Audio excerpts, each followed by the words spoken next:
Rahim, Assalamu alaikum. You are watching Physics 7. I am Huda Ikram. Today we are going to study chapter number 3 of biology, remaining topics.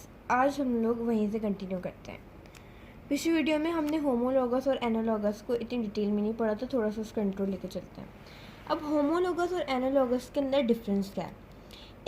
इसके अंदर difference ये है कि homologous के अंदर हम organism के इंटरनल पार्ट्स को समझते हैं और एनालॉगस के अंदर हम ऑर्गेनिज्म के एक्सटर्नल पार्ट्स को समझ के उनको क्लासिफाई करते हैं. अब इसके अंदर यही चीज़ आने की, इस वजह से कॉन्सेप्ट हमने क्लियर किया. समटाइम्स क्या होता है कि मॉर्फोलॉजिकल स्टडी के तरीके से ऑर्गेनिज्म को क्लासिफाई करना मुश्किल होता है. मॉर्फोलॉजिकल तरीका मतलब होमोलॉगस और एनालॉगस के तरीके से इन दोनों को मिला के हम मॉर्फोलॉजिकल स्टडी कहते हैं. मॉर्फोलॉजी के ज़रिए कभी कभी ऑर्गेनिज्म को नहीं क्लासिफाई किया जाता, नहीं हो पाता है क्लासीफाई, तो फिर साइंटिस्ट दो तरीक़ों से क्लासीफाई करते हैं, साइटोलॉजी और जेनेटिक्स से. साइटोलॉजी मतलब कि ऑर्गेनिज्म के सेल के स्ट्रक्चर को, पैटर्न को देख के समझते हैं, और जेनेटिक्स से देखते हैं कि किस ऑर्गेनिज्म से ये रिलेट कर रहे हैं. जेनेटिक्स वही स्टडी होती है ना कि जो पेरेंट्स से उनके ऑफस्प्रिंग में जो उनकी जेनेटिक्स आती है, हेरिडिटरी. इसी तरह एक एग्जांपल ले लेते हैं. जैसे तो डायनासोर बिल्कुल ख़त्म हो चुके हैं, लेकिन हम एग्जांपल ले रहे हैं. आप इमेजिन करें कि एक एग है जो कि डायनासोर्स का, लेकिन साइंटिस्ट को नहीं पता. अब डायनासोर्स को आइडेंटिफाई करना है ये क्या ऑर्गेनिज्म है और किससे रिलेट करता है. वो उसकी जेनेटिक स्टडी करेंगे, और जेनेटिक स्टडी के अंदर कहीं ना कहीं ये चीज़ वादिया होगी कि ये डायनासोर्स का एग है. इसी तरह साइटोलॉजी और जेनेटिक्स के ज़रिए ऑर्गेनिज्म को आइडेंटिफाई किया जा सकता है. अब यहाँ पे ये बात तो ख़त्म हो गई, लेकिन अगर हम ये देखें कि क्लासिफिकेशन करी किस तरह जाती है, मतलब किन स्टेप से की जाती है, तो ये पूरा जो है एक सिस्टम है, उसको कहते हैं हम टैक्सोनॉमिकल हायरार्की. अब इसको हम पढ़ते हैं कि टैक्सोनॉमिकल हायरार्की क्या है. अच्छा जी, ऑर्गेनिज्म को हम लोग 7 स्टेप्स पे गुजारते हैं और फिर उनको साइंटिफिक नेम दिए जाते हैं. टैक्सोनॉमिकल हायरार्की जो है इस 7 स्टेप का मेन नाम है. अब टैक्सोनॉमिकल हायरार्की का मतलब ये कि 7 लाइडर्स हैं जिनके ज़रिए ऑर्गेनिज्म को गुजारा जाता है और फिर वो क्लासिफाई किए जाते हैं. किंगडम पे ऑर्गेनिज्म को रखा जाता है. फाइलम देखी जाती है, क्लास, ऑर्डर, फैमिली, जेनेसिस और स्पीशी. ये 7 स्टेप्स हैं.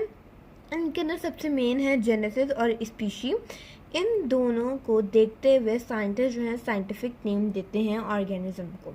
अब ये तमाम यूनिट्स हैं क्लासिफिकेशन के. अब हम लोग डिटेल में पढ़ेंगे कि यूनिट्स ऑफ क्लासिफिकेशन किन बुनियाद पे हैं और क्या हैं, मतलब क्या उनके अंदर कैरेक्टरिस्टिक्स उनके.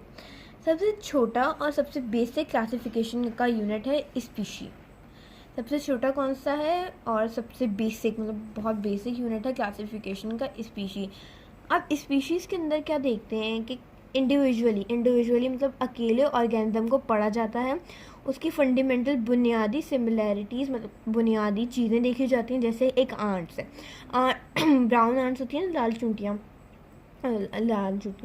उनकी एक स्पीशी है.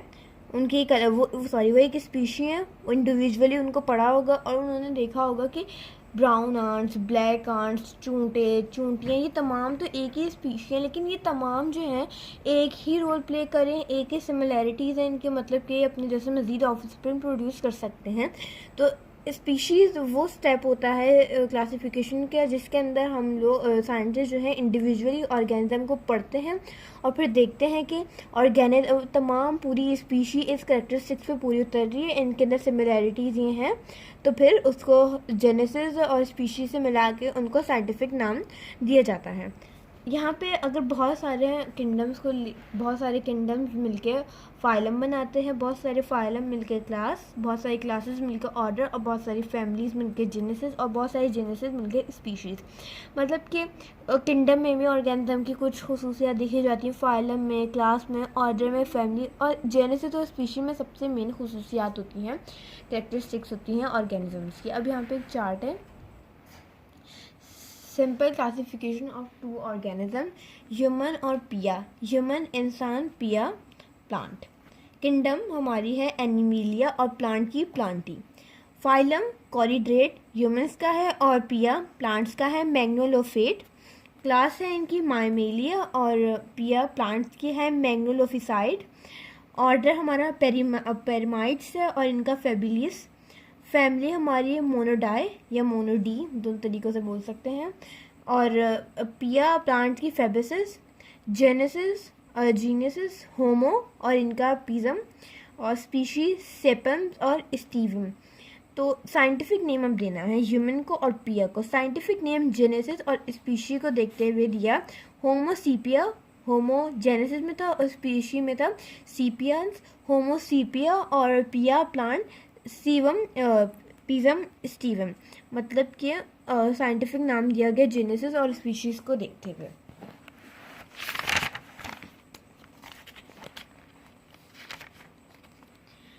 अब यहाँ पे आ गया AIIMS of classification. AIIMS of classification का मतलब क्लासिफिकेशन की क्या मकासद है या मकसद है। बायोलॉजिस्ट क्लासीफाई करते हैं ऑर्गेनिज्म को। पिछली वाली बात देखें, हर चीज़ की एक स्टडी होती है। जैसे सेल्स को देखने की साइटोलॉजी होती है, जेनेटिक्स हाइड्रिटी को देखने की जेनेटिक्स होती है। इसी तरह ऑर्गेनिज्म को क्लासीफाई करने की स्टडी टैक्सोनॉमी होती है। बायोलॉजिस्ट जो हैं वो टैक्सोनॉमी के थ्रू ऑर्गेनिज्म को क्लासीफाई करते हैं। टैक्सोनॉमी का मतलब टैक्सा मीन ग्रुप और नॉमी मीन नेमिंग, मतलब कि ग्रुप्स को नेम देना, साइंटिफिक नेम देना। अब ये एम्स ऑफ क्लासिफिकेशन होती किन चीज़ों पे है, ऑर्गेनिज्म की सिमिलैरिटीज़ और डिससिमिलैरिटीज़ पे, जिनके ज़रिए साइंटिस्ट आसानी से ऑर्गेनिज्म को स्टडी कर लेते हैं और एक दूसरे से क्या ऑर्गेनिज्म का रिलेशनशिप है उनके ज़रिए। अब यहाँ पे हम हिस्ट्री ऑफ क्लासिफिकेशन पढ़ लेते हैं कि क्लासिफिकेशन की क्या हिस्ट्री है।